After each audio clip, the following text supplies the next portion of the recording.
Okay, so I'm here on this beautiful day, and I wanted to share with you all a excerpt from my book that is called the Chapter 13 Plan: Spiritual Recovery, Reclamation, and Reorganization of My Divine Birthright from a Morally Bankrupt System. It is currently available on my website, www.thetishahillman.com. I thank you so much for everyone who's reached out to me about the book, who sent me folks to work with to help me to market the book. Thank you so much. Thank you for all the love that I've received around. You hear the birds. Thank you so much for all the love that I've received around this project, and because it truly is what it is. You know what I mean? Like this was based on a true story. So, you know what I mean? So I'm so grateful. Thank y'all so much. So I hope that, you know, I hope that you go and pre-order the book, and, as soon as it's available for printing and shipping, and I'll make sure to send you all an autographed copy. So thank you so much for your support. Okay. Chapter 3. The ones who claimed you owed them something. Identifying spiritual creditors and parasites. Every system of control thrives on one thing. Facts. Not facts. The illusion that you owe it your life force. Some spiritual creditors are people. Some are ideologies. Some are institutions wrapped in righteousness. Some are internalized voices you didn't realize weren't yours. Parasites are not always malicious. Sometimes they're unhealed. Sometimes they're systems that learn to survive by draining. Sometimes they are generational patterns that feed on silence. In my own journey, I discovered that the greatest creditors were not individuals, they were narratives. Stories about who I should be, how I should show up, and what I should tolerate.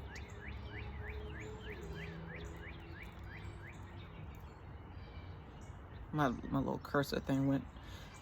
These narratives were rooted in patriarchal colonization, ideas of so-called white supremacy, specifically white male supremacy, scarcity, and obedience, and they were designed to keep me spellbound. Some of the questions that came up for me while I was doing this work to discern the spiritual creditors in my reality was, who has positioned themselves over your worth?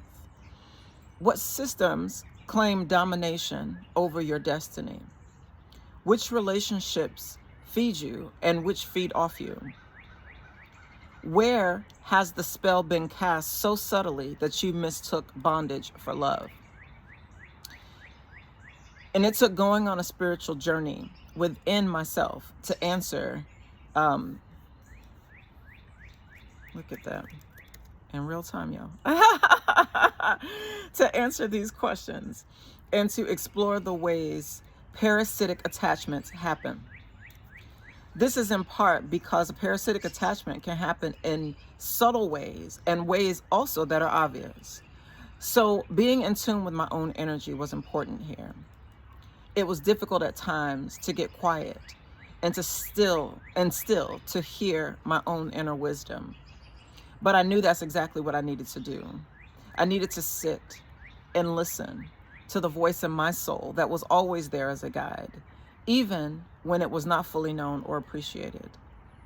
I purchased myself a waterfall from my bedroom and a light projector that reflected what looked like starlights and the aurora borealis. I needed focused clarity. The more I reflected, the more I saw that there are creditors who drain you financially, and there are creditors who drain you emotionally by demanding caretaking. There are creditors who drain you spiritually by requiring your silence. There are creditors who drain you energetically by expecting your availability. There are creditors who drain your identity by defining you before you can define yourself. And then there are the narratives, the most insidious creditors of all. Narratives aren't necessarily overt, but they can be. Usually they collect from you silently. They rob you through language, withdraw from your self-worth, steal your culture, religion, and ideology, and they convince you that you must pay a debt that never existed. Through careful examination of my inner and outer world, I noticed the relationships in my life that felt like contracts I never signed. I noticed responsibilities that felt like inherited obligations. I noticed expectations that were placed on me because someone else needed me small. I noticed the institutions that profited from my exhaustion. I noticed the belief systems that reward my compliance but punish my truth. It was important for me to name these parasitic entities, narratives, and how they operate in order to give permission to any person who has been bullied, victimized, silenced, oppressed, and or made to feel like their life didn't matter by beings who put themselves in a position of power or authority over said people. Name the bully. Detail their abusive behavior. Restoring ma'at requires that it be so. As parents, most of us teach our children not to bully other children. Those who do not teach this generally have children who grow up to bully others. If not corrected in childhood, it is likely that these children grow up to become adult bullies. Just like it's not acceptable for children to bully other children, it's not acceptable for adults to bully other adults. It's funny how we are aware of the harm bullying, abuse, and abuse, and abusive behaviors can have on children. So much so, I promise I can read y'all. So much so that there is an entire agency created to protect the rights of children. However, when adults bully other adults, the same regard for their mental, physical, psychological health and wellness seems to be lost. The question I had to ask myself was, why is that? I realized that most adults are not confused about bullying. They just reframe the same behavior under different power rules. Children are taught regulation. Adults are taught dominance. In this way, the power imbalance is institutionalized. The harm is delayed or dismissed. And once harm is backed by structure, it stops being called harm. This is what allows exploitation to be reinvented as economics, coercion to be legally acceptable as policy, and systematic neglect and imbalanced tax policies to be shape-shifted into personal responsibility. Adulthood has basically come to mean, quote unquote, what is your capacity to endure unregulated environments without protest? End quotes. Many adults have been bullied, conditioned, and trapped in the narrative that paying to exist is the only way to exist. And that may be a truth, but it does not have to be your truth. When I realized that for myself, the game changed. That is why I said the narrative is the most insidious of all distortions, because it will have you thinking you crazy, it will have you thinking you crazy because that's how someone else needs you to be so they can use you. They need you to be silent while being abused. During my journey, I asked my mama if her goal in giving birth to me was for me to be a slave for the purpose of creating wealth for others at my expense, and she confirmed that in fact it was not. Sometimes you got to take it to the creator, y'all. Got to take it to the creator. And she said what she said. The more I sat with all of these revelations, the more I saw the connections between what I was seeing through some of these entities and parasites. To be clear, a parasite is not evil per se, but it's an organization or an organism or a system that extracts resources, does not return proportional value, depends on the host's continued survival while suppressing the host's ability to detect or expel it, and disrupts regulation while mimicking necessity. I'm gonna run that back. A parasite is an organism or system that extracts resources, does not return proportional value, depends on the host's continued survival, while simultaneously suppressing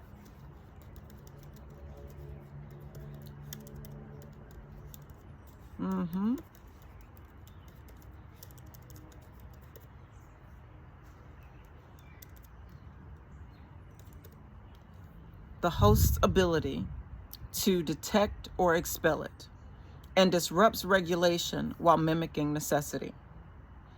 What appears in biology appears in governance, as living systems and political systems follow the same energetic laws. When extraction exceeds return, systems do not simply collapse. They become like energetic vampires.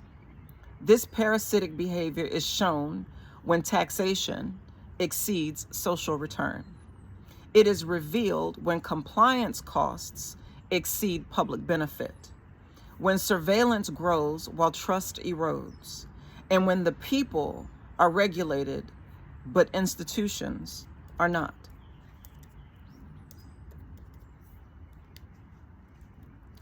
The systems of governance that most of us are familiar with are rooted in colonization.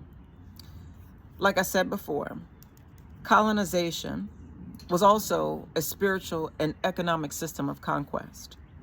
Colonization has changed the way we eat and therefore the way we think, because the gut and the brain work together. Therefore, when chemicals are introduced that penetrate the gut-brain barrier, this more easily allows for parasites to enter in and hijack the prefrontal cortex of the brain through what is referred to as an amygdala hijack. When the amygdala is hijacked, the parasite takes over the executive function of the brain. When the amygdala is hijacked, a parasite takes over the executive functioning of the brain. The executive functioning of the brain.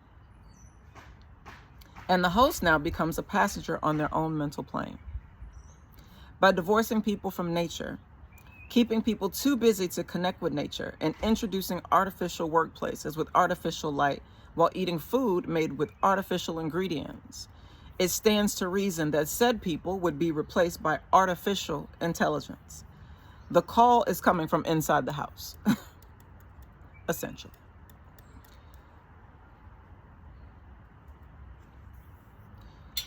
So again, this ain't when I was younger, y'all, I know this is a sidebar. I used to read like Nancy Drew mysteries and romance novels and all sorts of things. And now I'm writing, and that's not at all what I write. That's not how I realize, like, that's not at all how I write. It's beautiful. And I love those things too, but it is what it is. So anyway, back to chapter 3. When examining how colonization functions, I started at the root of the word, which is colon. The colon, also known as the large intestine, is the part of the digestive system where water, salts, and some vitamins are absorbed from digested food.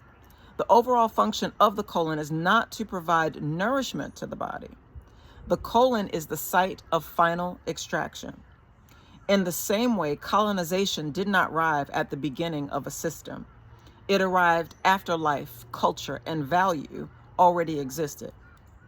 Just like the colon, colonization arrives to extract remaining resources, reorganize circulation toward itself, concentrate wealth, export value outward, and discard what is no longer useful.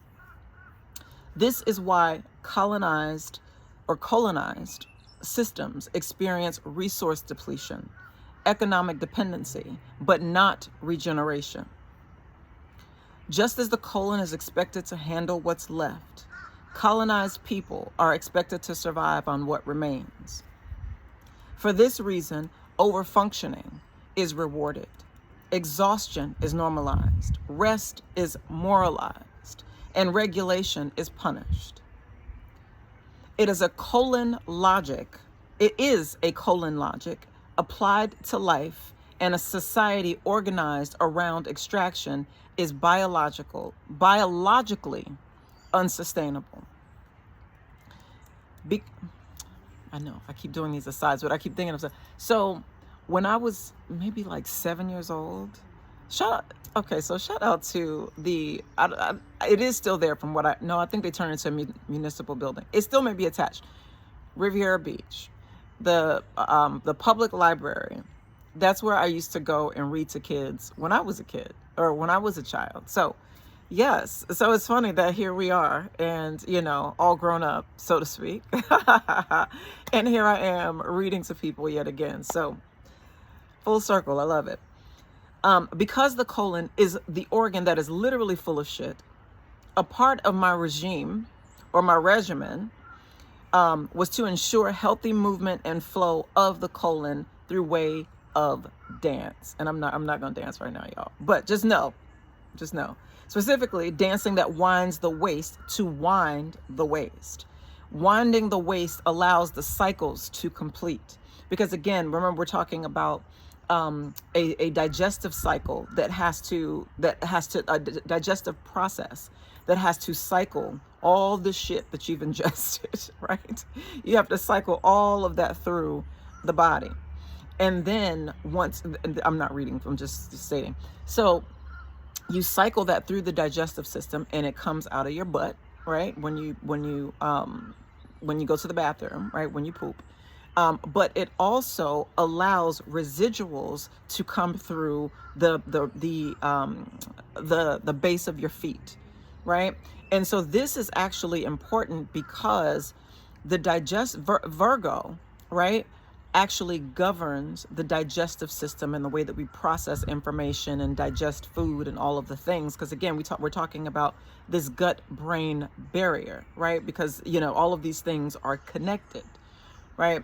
And so Virgo and Pisces are sister signs. And so when you have all of this digestive processing, all the things, it goes up and it goes down, like Pisces with the swimming of the fish, right?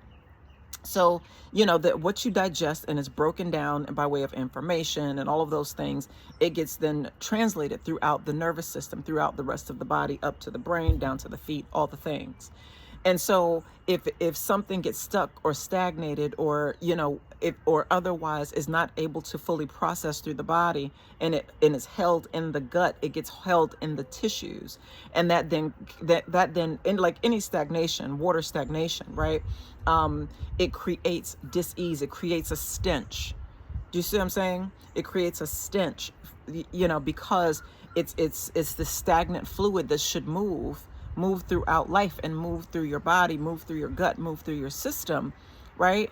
But a lot of the ways that these systems seek to operate is to keep you out of flow in the knowing of these things, but would keep your energy circulating outward. So all of that intelligence that you've gained, all of the wisdom that you've gained through what it is that you've consumed by way of what you take in, right? Of your income, your food, what is coming into you. You use that information to process, to create things with your womb, You see what I'm saying? But these extractive systems, they took that and used that energy externally so that you wouldn't have the energy, literally, because they would take it from you. You wouldn't have the energy that you would need to create anything other than creating life. And not that that's not beautiful, but they want you to create life because they need more workers. That's how it works. Like you literally birth the workforce, right? You create the workforce, you create the laborers. And so this is one of the reasons that I wrote this book, because I want people to fully understand exactly what it is that they are witnessing happen. They're witnessing the illusion be illuminated. You see what I'm saying? So anyway, okay, y'all. So where were we? Winding the ways. That allows the cycles to complete. That allows all of that winding in the digestive system, all of the things, again, to allow the wisdom and information to be as above, and then the so below, which is the lower half, or the underworld, if you may, of your creative body, right? And so you want to wind your waist and, do the things, move your hips, move your hips, move your hips, move your hips. Because not only does it feel good, but the reason in part that it feels good is because your body relies on being, you are alive, you are alive, you are alive. And so when you're consuming things that are giving you life, it makes you want to create more life, because you want to experience more of that, more of that, more of that. And that's okay, right? And so this is why when it comes to taking care of the gut and, the digestive system and all of the things is so key, because you want to, even if you're not talking about like having children or anything like that, you want to create more life for yourself, right? And in doing that, you're allowing the income to flow through you, right? You're allowing the energy to flow through you, because, life is your birthright. Life is your birthright. Love is your birthright. Wealth is your birthright. Prosperity is your birthright. Do you see what I'm saying? All of those things. And so when you are able to actually be in that energy, be in that flow, you don't, you allow, and you experience the flow. Okay. So, completing the cycles. Oh, that's what I was talking about with my little sidebar with Pisces, with the feet. So Pisces, as a sign, it governs the feet. So this is where grounding, because Pisces is the oldest. Pisces is the 12th sign of the zodiac. So you've already gone through 12 cycles before you get to Pisces. And so in that 12 cycles, if you may, like the 12th grade, completing the 12th grade, right? Or the 12 hours on the clock. Do you see what I'm saying? The 12 calendar months, you've gone a full cycle, if you may, even though there's 13, but the chapter 13 plan. Anyway, so you've completed these 12 cycles, and you've been able to accumulate all of the wisdom of the 12, right? And now what? Now what? Now you graduate. Now you graduate and you realize that there's a chapter 13 plan. Anyway, you see how I did that? Okay.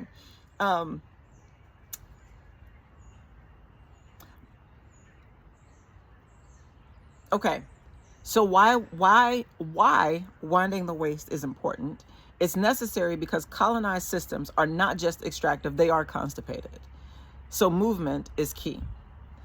Constipated, colonized systems retain outdated laws, corrupt institutions, dead narratives, inequitable structure, and trauma that was never fully metabolized, not even fully metabolized, was never metabolized. Truthfully, this is largely because of what I've been addressing, which is that dysregulation. So in a dysregulated system, like I was just talking about with the movement of the flow of the digestive system, in a dysregulated system, toxicity becomes leverage. Confusion becomes profitable, and stagnation benefits those who are already dominant. This is what I was intuiting when I realized that I no longer wanted to practice family law, as parasitic systems thrive in unprocessed residue, right? And so, again, I'm gonna keep doing these sidebars, y'all, because this is this is just how I operate, right? Go get the book so y'all can just read it through for yourself without my commentary, unless you like my commentary, and then that's great too. But anyway, so what I realized is how there's never a real push toward actually healing the very things that bring people to family court, right? So, so because we started in chapter 3, y'all don't know this yet, I guess, right? And if you're just meeting me, you didn't know this, right? So, I started practicing law in 2013 when I opened my own practice, and I've had my own law practice then since. And so I had a lot of family law cases where I did divorce, custody, child support, all the things folks argue about on social media, right? That was what I was doing for folks in real life, that's what I was helping people through, right? Um, and so one of the things that I came to realize is how these systems they're frankly, they really are set up to not actually benefit people in terms of healing what brought them into family court. Do you get what I'm saying? So that's not what it's for. Do you get what I'm saying? Like if you want a custody order that says your baby daddy got to pick up little man on Friday to Sunday and that's all, you get what I'm saying? Then that's what you do.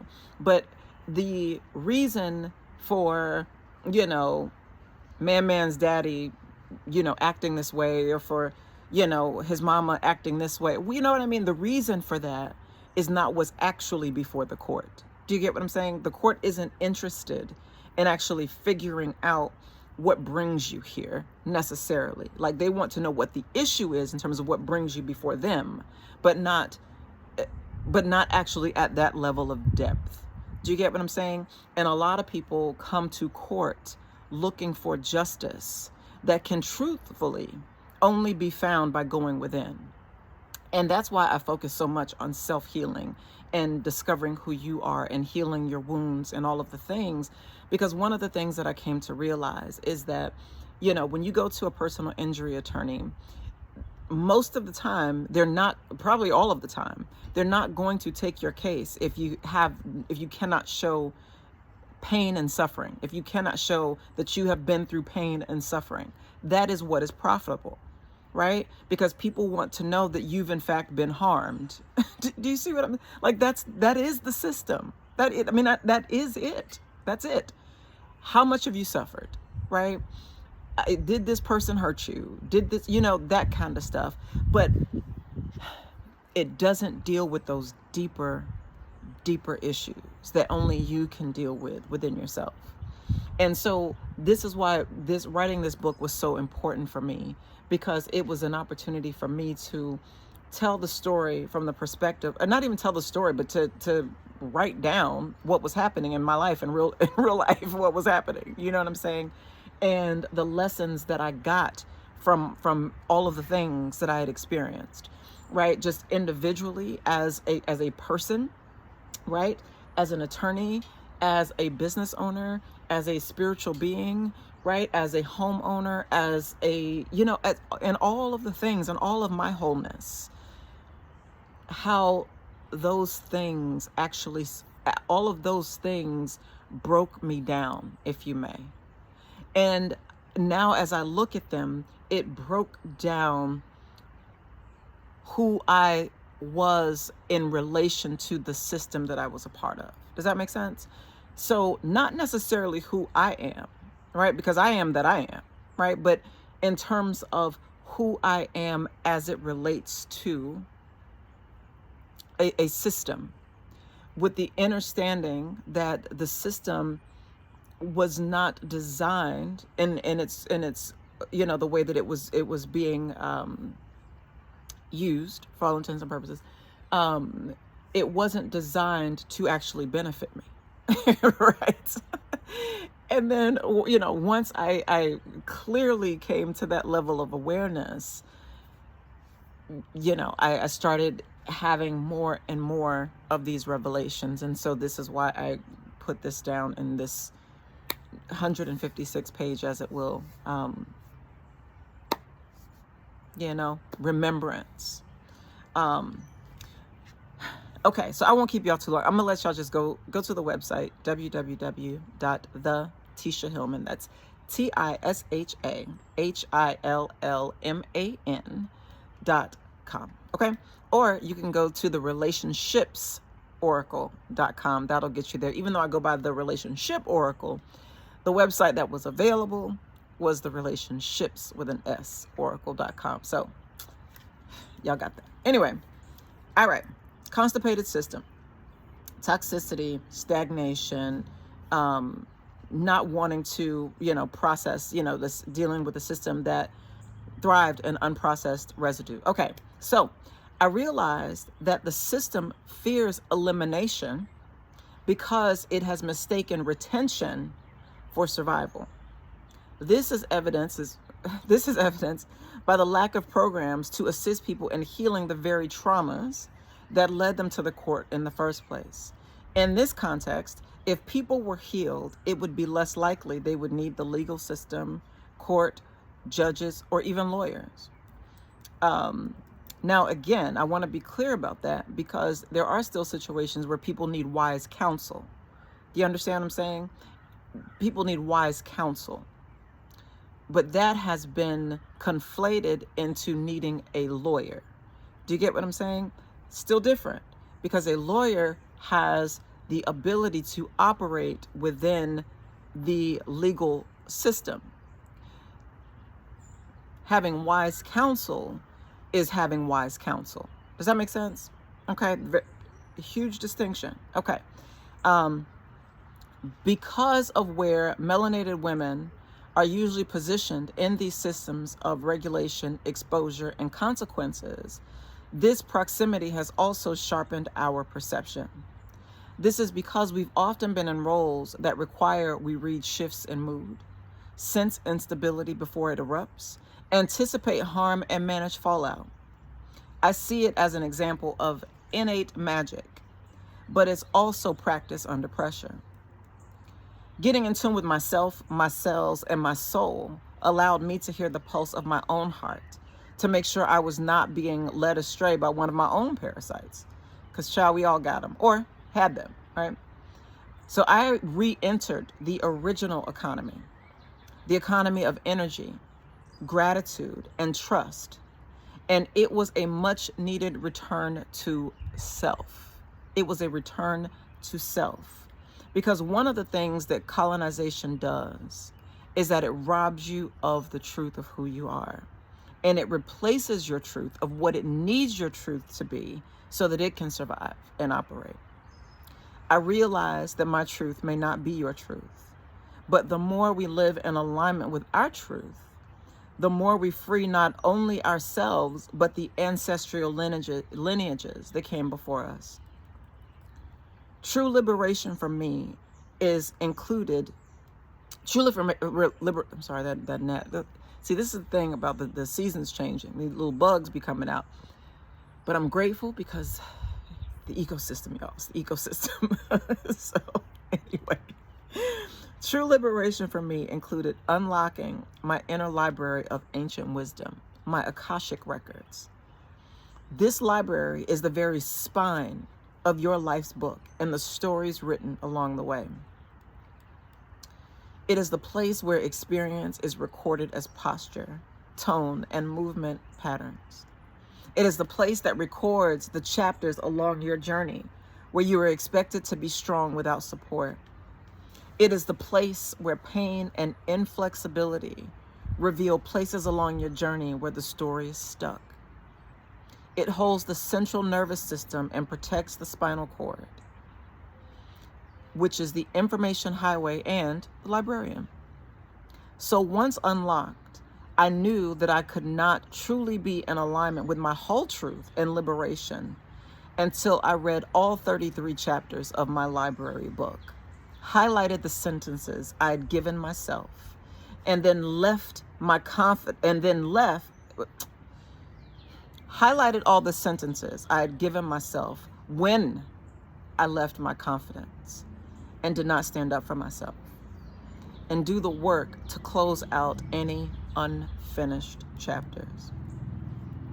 To change this pattern, I went to the top of the mountain and brought down the scrolls, i.e., I read my library book and remembered that I had the power of neuroplasticity. This is the super ability I have to change my mind. You have it too. To change my mind, I identified every thought form, every program, every narrative, and every concept that I had ever made me believe that it made sense and made it acceptable to use my energy to create a product, work, use my intellect, or do anything to generate income necessary to sustain myself and then give it away to someone I don't know, who claims they have a right to it because they are quote unquote ensuring my welfare. And when they believe their entitlement to my energy and my resources supersedes my ability to live and thrive, For me to acquiesce to those terms is self-rejection and self-sacrifice that I did not consent to. And I do not consent to. I do not consent to a handler, a custodian, a guardian, or anyone else governing my energy in any form, lifetime, or dimension. So that's chapter 3, y'all. So I know that I went on several different tangents, but that's just me, y'all. That's just me. So if this is your first time experiencing this version of me, welcome. Go to my website, www.thetishahillman.com, and make sure that you pre-order the chapter 13 plan, spiritual recovery, reclamation, and reorganization of my divine birthright from a morally bankrupt system. Also, you can book sessions with me because, I didn't mention that.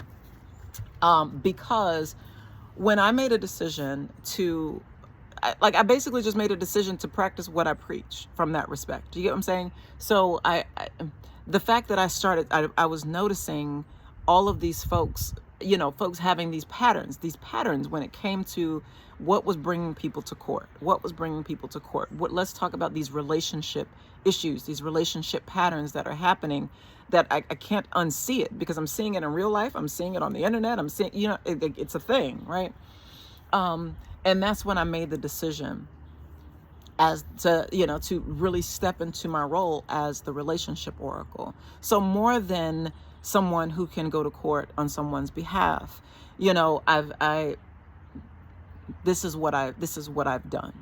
Do you see what I'm saying? This is my body of work. This is a part of my body of work because I have many works of art, works of heart that I've created, right? But this is one of the ways that I'm able to give back all of the experience, all of the wisdom that I have learned, being wise counsel to others and wise counsel to myself. This is the way that I'm able to share with you all of that wisdom that has been given to me so that you may have healthy relationships from a healthy, healed place, because you truly went within. You looked at and identified all the spiritual creditors and parasites and all of the things that have you acting outside of your own best interest. So that you can actually live the life that you want, the life that you desire, the life that you deserve, the life that you're creating, and the life that you came here for. Ask your mama. Ask your mama, right? So anyway, thank y'all so much for tuning into Story Time. Now, I must say this because I have been in this thing with GoDaddy, which was, I changed their name to Big Mama, by the way. So Big Mama, different Big Mama, right?